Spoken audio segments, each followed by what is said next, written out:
Лицата со посебни потреби од Прилеп бараат вработување на стручен кадар во нивните здруженија и прераснување на социјалните клубови во дневни центри, каде децата со попреченост ќе може да бидат присутни минимум по 8 часови во текот на денот. Едно од тие здруженија е Порака од Прилеп. Членовите на ова здружение денеска се пожалија дека воопшто не добиваат парична помош од државата, ниту пак некоја надлежна институција ги прашала како воопшто функционираат. До сега никој не прашал како ние излегуваме на крај, дали нас ни се доволни 2 дена да работиме во социјалниот клуб, како се финансираме.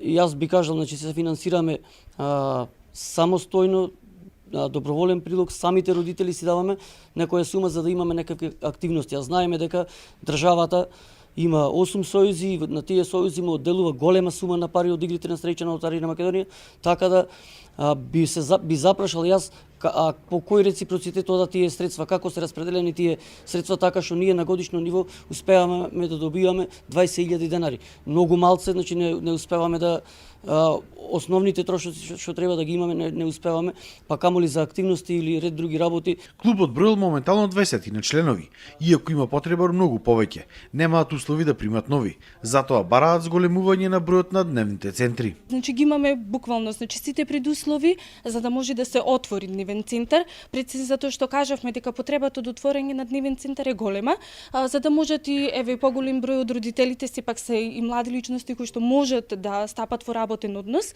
така што нивните деца да поминуваат, па ајде да кажеме добри 8 работни часа овде во социјалниот клуб. Се разбира, значи се работи за лица кои што се над 18 годишна возраст и сето тоа значи да им овозможиме да се развијат оние вештини кои што сепак им се потребни во секојдневните, да речем, активности. Родителите на децата со посебни потреби бараат исто така и изедначување на паричната помош која што ја добиваат од државата за овие деца, да биде иста како паричната помош која што ја добиваат згрижувачките семејства. И кога дојдат кај финансиите, сакам да напоменам дека нашето не е судбина дека ние имаме деца со посебни потреби и да земеме 4300 денари. Згрижувачко семејство јас секоја чест ги поддржувам и ги поттикнувам и понатака да поддржува. Нивната сума е преку 16.000 денари. Која е разлика, значи која е дискриминација? Значи за мене дискриминација јас како родител на дете со посебни потреби и згрижувачкото семејство. Од Центарот за социјална работа од Прилеп потврдуваат дека е потребно отворање на поголем број на дневни центри за овие деца. Додека пак за нивното барање за изедначување на паричната помош, која што ја добиваат да биде иста како и со онаа на згрижувачките семејства.